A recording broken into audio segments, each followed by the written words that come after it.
प्राणियों में विश्व का गौ माता की, द्वारकाधीश भगवान की, श्रीमद् भागवत महापुराण की, सद्गुरुदेव भगवान की। हर हर महादेव। मंचस्थ विद्वद् वृंद, कार्यक्रम के आयोजक और व्यासपीठ पर विराजमान शास्त्री जी, यजमान परिवार, देवियों, सज्जनों, श्रीमद् भागवत का आश्रय लेकर 7 दिन तक आप लोग यहाँ आनंद कंद भगवान परमानंद श्री कृष्णचंद्र के लीलामृत का श्रवण करेंगे। मनुष्य के जीवन के अत्यंत दुर्लभ होते हैं जब उसे श्रीमद् भागवत की कथा श्रवण करने का अवसर प्राप्त होता है। श्रीमद् भागवत में सबसे पहले 6 अध्यायों में महात्म का वर्णन किया गया है। श्रीमद् भागवत क्यों श्रवण करना चाहिए, कैसे श्रवण करना चाहिए और किस किस ने श्रवण करके परम पद किया।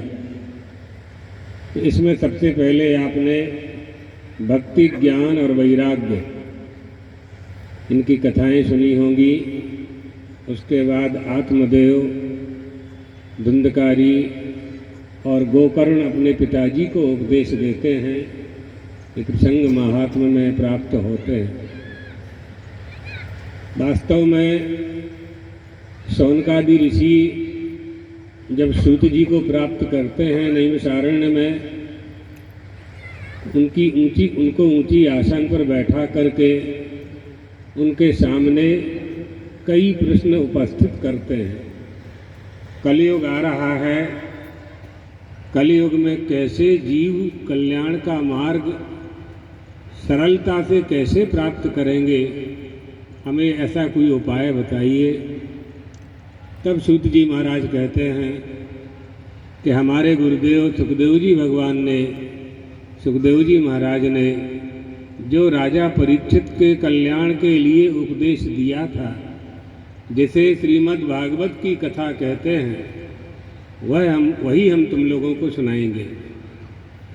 काल ब्याल मुखग्रास त्रास निर्णास हेतवे श्रीमद् भागवतम शास्त्रम कलौ कीरेण भाषितम। कलयुग में काल रूपी ब्याल के गाल में सभी समाहित हो रहे हैं। काल कहते हैं मृत्यु को, ब्याल कहते हैं सांप को। संसार में जो आ गया है उसका जाना तय है। मृत्युर्विभेष किम मूढ़ो, मृत्यु से भयभीत होने के बाद भी यमराज उस भयभीत व्यक्ति को छोड़ता नहीं है। काल रूपी सांप सभी को दंश कर रहा है। कैसे त्रास मिले, त्राण कैसे मिले, त्राण माने रक्षा। इस त्रास से, इस कष्ट से कैसे मुक्ति प्राप्त हो, कैसे हम अपनी रक्षा कर पावें। तो सूत जी कहते हैं कि जीवों की रक्षा के लिए राजा परीक्षित के बहाने सुखदेवेन कलौ कीरेण भाषितम। कीरेण माने सुखदेवेन, सुखदेव जी महाराज ने राजा परीक्षित को जो उपदेश दिया था वही रहस्य हम तुम्हें बताएंगे। ये श्रीमद् भागवत की कथा है। वहाँ से श्रीमद् भागवत की कथा प्रारंभ होती है और श्रीमद् भागवत के प्रथम स्कंद के प्रथम अध्याय के प्रथम श्लोक में वेदव्यास जी महाराज जब श्रीमद् भागवत का प्रणयन करते हैं, रचना करते हैं, तो मंगलाचरण करते हैं। रचना करने का विचार उनके मन में कैसे आता है। वेदव्यास जी ने एक वेद के 4 विभाग कर दिए, 6 वेदों के अंगों का निर्माण कर दिया जिसको वेदांग कहते हैं, शिक्षा, कल्प आदि, और 17 पुराणों की रचना कर दी, लेकिन उनके मन में संतोष नहीं हुआ। उन्हें ऐसा लगता था कि अभी कुछ करना बाकी है, ऐसा कोई काम है जो मेरे द्वारा नहीं हुआ है, तो मेरा अंतःकरण असंतुष्ट है, संतुष्ट नहीं हो पाता है। नारद जी आ जाते हैं, नारद जी को बताते हैं कि मैंने सन्मार्ग पर चलते हुए वेद वेदांग का अध्ययन करते हुए सबका विभाजन किया, पुराणों की रचना भी की, लेकिन अभी मेरे मन में एक गिलानी बनी हुई है कि मुझे कुछ करना बाकी है। वो क्या है मैं समझ नहीं पा रहा हूँ। तब नारद जी कहते हैं कि व्यास जी, आपने सब कुछ कर दिया है, लेकिन आनंद कंद श्री कृष्ण चंद्र परमात्मा के लीला अमृत का बखान नहीं किया, उनकी कथाओं की रचना नहीं की है। आपने श्रीमद् भागवत, जिसे अमर कथा कहते हैं, अमृत तत्व प्रदान करने वाली कथा कहते हैं, जिसे पारमहंस संहिता कहते हैं, जिसका श्रवण करने के लिए योगी जन बद्रीनाथ में तपस्या छोड़ करके श्रवण करने के लिए चले आते हैं, उस कथा का प्रणयन आपने नहीं किया है। आप श्रीमद् भागवत पुराण की रचना करें, ये उपदेश नारद जी देते हैं। कैसे करें?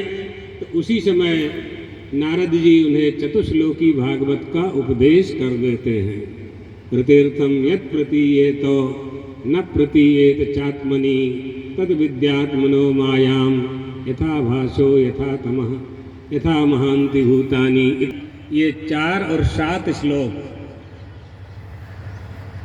इनके साथ 3 श्लोक और जोड़ करके चतुश्लोकी भागवत का उपदेश कर देते हैं, और उन 4 श्लोकों पर ही वेद व्यास जी 18,000 श्लोकों की रचना करते हैं।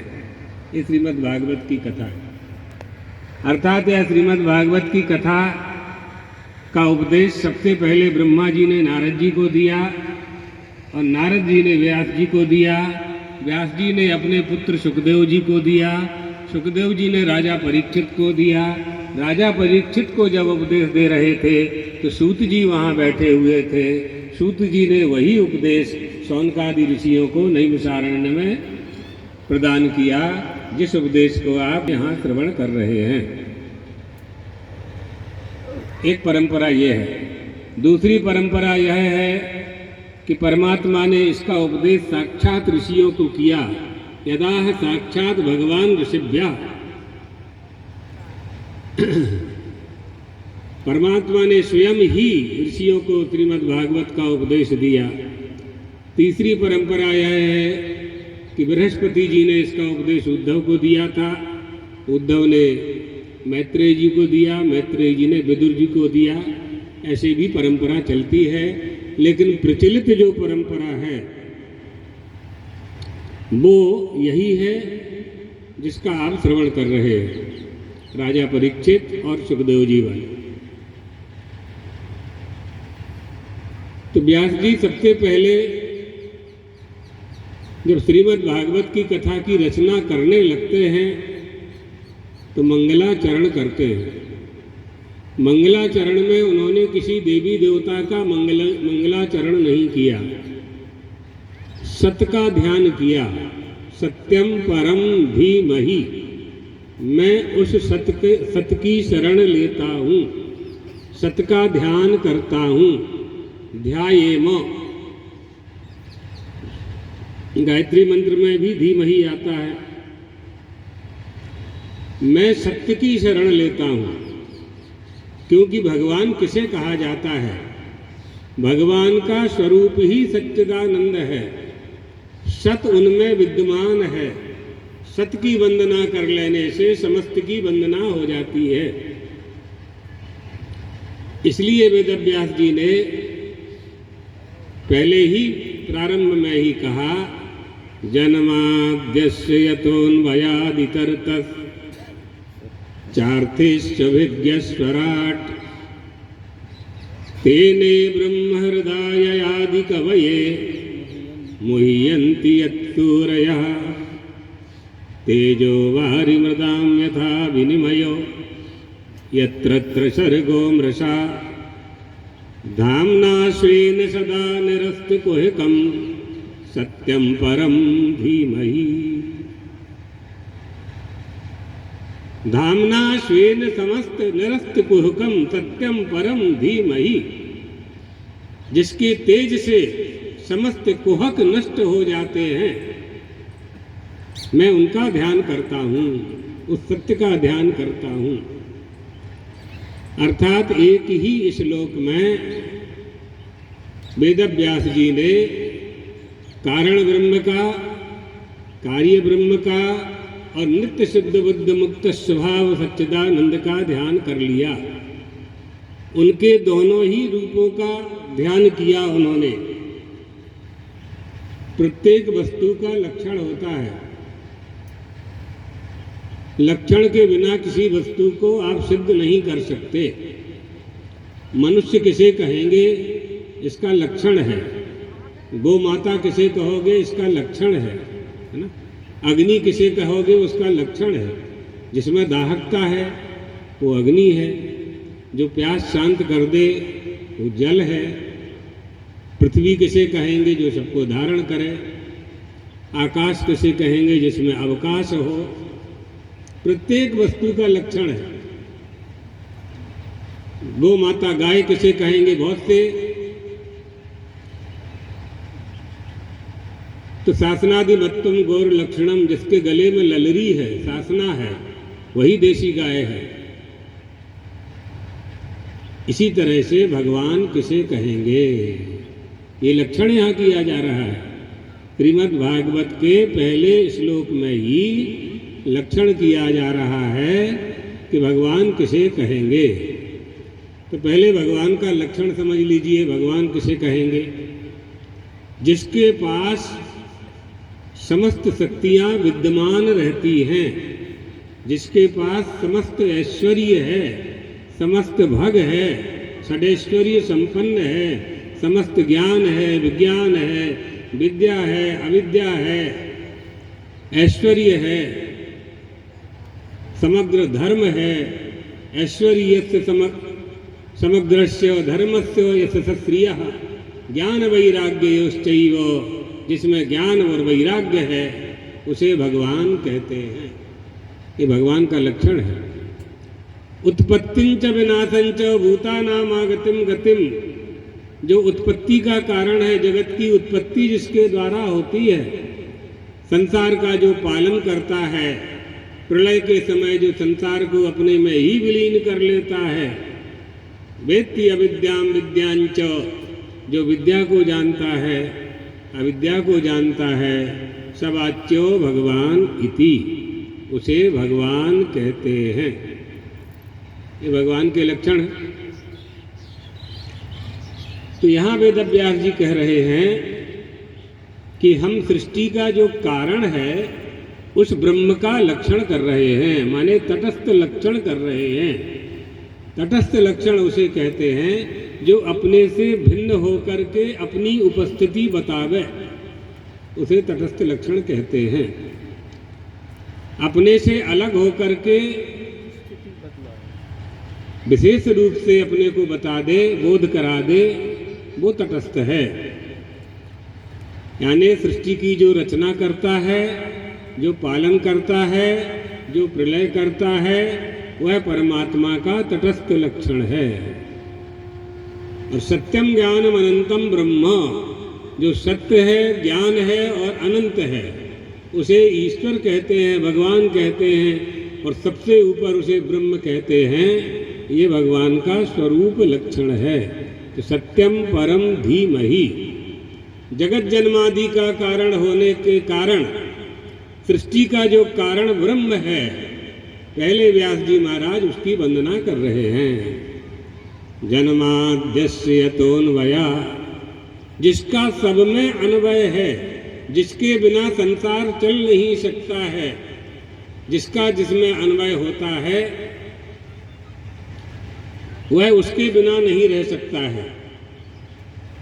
जन्माद्यस्य यतोऽन्वयादितरतश्चार्थेश्च विज्ञस्वराट्, जो सृष्टि की रचना करता है और सृष्टि की रचना जान करके करता है, मनमानापन नहीं है कि कहीं का कुछ कर दे, कहीं का ईंटा कहीं का रोरा। किस जीव ने कौन से कर्म किए हैं, उन कर्मों का कौन सा फल होता है और वह फल उसे कब प्रदान करना है, ये ईश्वर तय करता है।